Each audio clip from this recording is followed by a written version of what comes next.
పైకి లీటర్లా కనిపించే ప్రతి ఆయిల్ ప్యాకెట్ లీటర్ కాకపోవచ్చు, కానీ ఫ్రీడమ్ ఆయిల్ ప్యాకెట్లో మాత్రం ఖచ్చితంగా లీటర్ నూనె ఉంటుంది.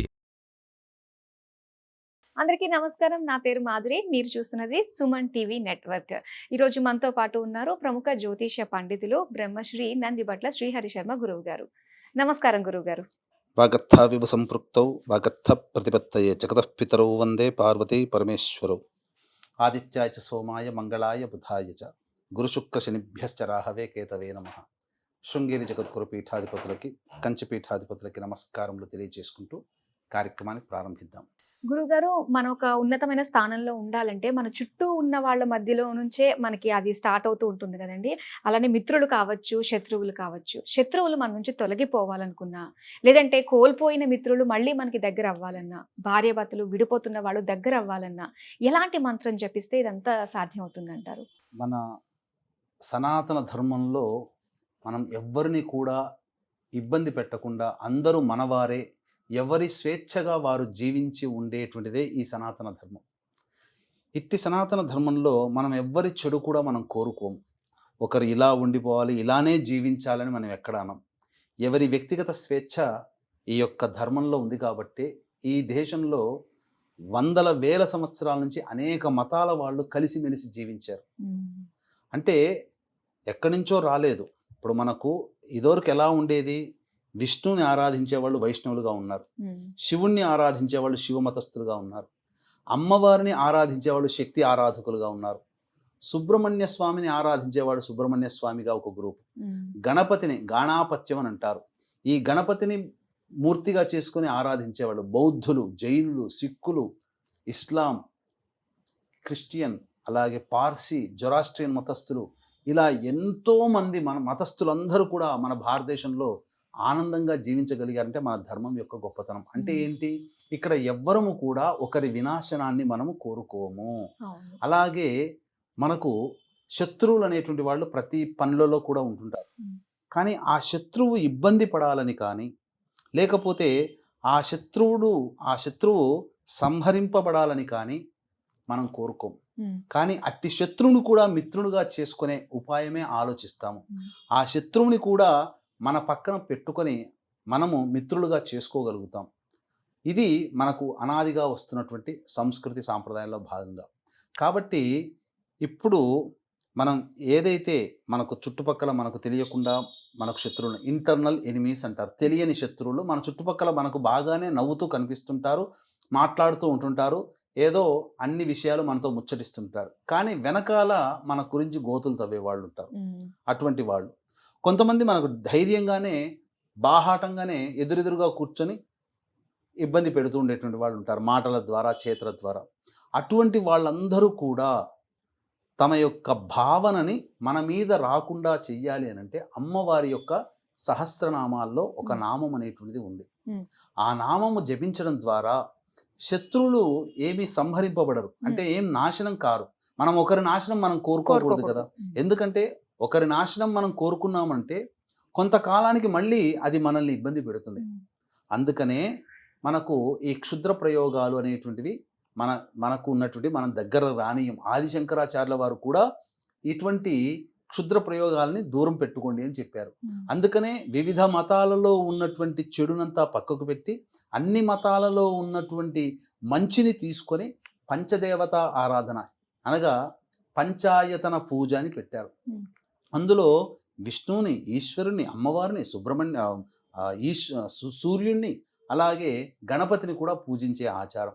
5 దేవతల్ని, 5 రకాల మతాల వాళ్ళు 5 రకాల దేవతల్ని ఒకచోట చేర్చి పంచాయతన విధానం అని చెప్పి అన్ని దేవతల యొక్క అనుగ్రహాన్ని పొందే విధంగా ఈ పూజా విధానాన్ని మనకు అలవర్చారు. అదే దక్షిణాచార ప్రకారం. కాబట్టి ఇక్కడ మనం గమనించాల్సినటువంటిది ఏంటంటే ఈ ఉన్నటువంటి అమ్మవారి నామాలలో ఓం దేవకార్య సముద్యతాయై నమః అనేటువంటి నామం.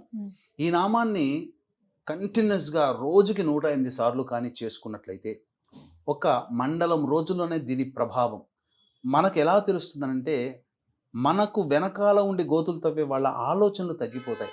అంటే మన మీద కాన్సన్ట్రేషన్ చేయలేనంత బిజీగానైనా అయిపోతారు వాళ్ళు. ఓకే.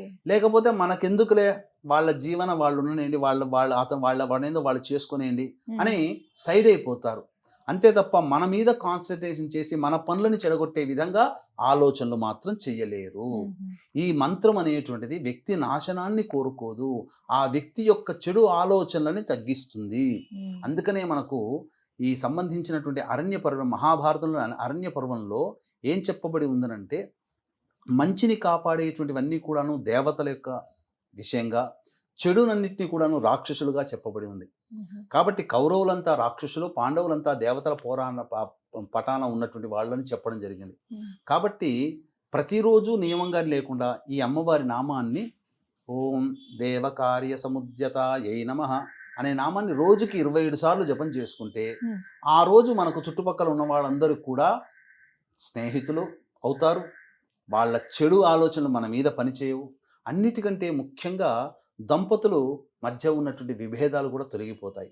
ఎందుకనంటే తరచూ భార్యాభర్తల మధ్యలో ఎవరైనా ప్రతిరోజు మాట అనుకుంటారు, ఈగో ప్రాబ్లమ్స్ అనేటువంటివి వస్తాయి. మరీ ఎక్కువైతే ఎడమొహం పెడమంగా ఉంటారు. ఇంకా ఎక్కువగా అయితే ఎవరి పనులలో వాళ్ళు ఉంటారు, ఎవరి పనులు వాళ్ళు కలగజేసుకోరు.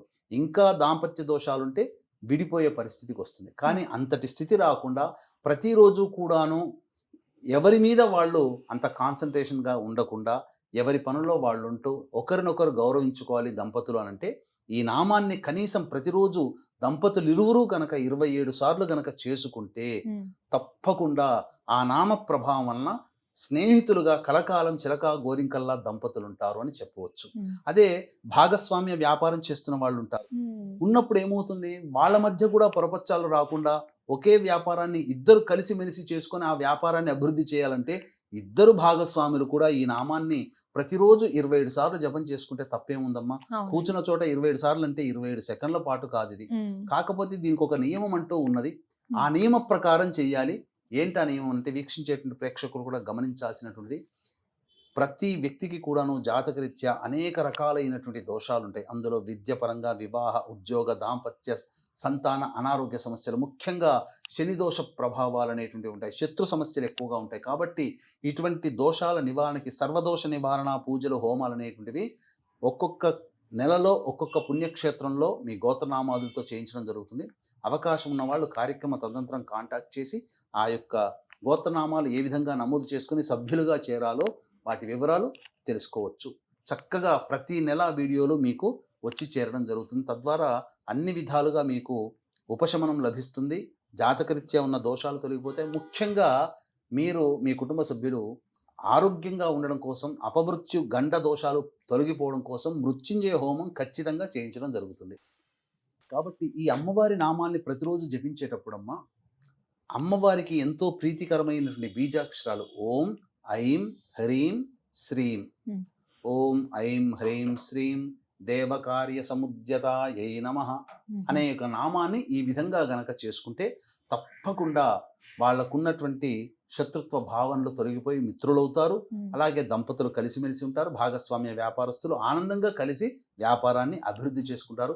అంతేకాకుండా భాగస్వామ్యము అనంటే ఇక్కడ కేవలం దంపతులు లేకపోతే వ్యాపారంలో చేసేవాళ్ళు కాకుండా, మనం ఏ రోజు పని చేస్తుంటామో ఆ పనికి మనకు సహాయం చేసేవాళ్ళు, ఆ రోజుకి మనతో ఎవరైతే కలిసిమెలిసి ఉంటారో ఆ రోజు వరకు ఉండే వాళ్ళందరూ మన యొక్క పనులలో భాగస్వాములు. కాబట్టి మనం చేసే ప్రతి పనులలో ఎదుటి వాళ్ళ యొక్క సహాయ సహకారాలు సంపూర్ణంగా ప్రేమతో, వాలంటరీగా ప్రేమతో రావాలి అనంటే ఈ నామాన్ని పొద్దున్నే లేచి స్నానం చేయగానే ఓం ఐం హ్రీం శ్రీం దేవకార్య సముద్యతాయై నమః అనే నామాన్ని 27 సార్లు జపం చేసుకోండి. అంతకంటే ఎక్కువ అవసరం లేదు.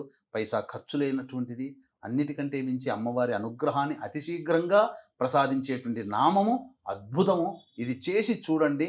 2 నెలల తర్వాత మీ జీవితంలో జరిగే మార్పులని మళ్ళీ కామెంట్ రూపంలోనే మీరు తెలియజేస్తారని చెప్పవచ్చు. చాలా బాగా తెలియజేశారు గురుగారు. మొత్తం మీద ఏంటంటే బయటికి వెళ్ళే ప్రతి ఒక్కళ్ళు కూడా నిత్యం జపించుకునే మంత్రం అని అర్థమవుతుంది ఇది. ఇంత చక్కగా తెలియజేసినందుకు ధన్యవాదాలు. సర్వం శ్రీ ఉమామహేశ్వర పరబ్రహ్మార్పణమస్తు.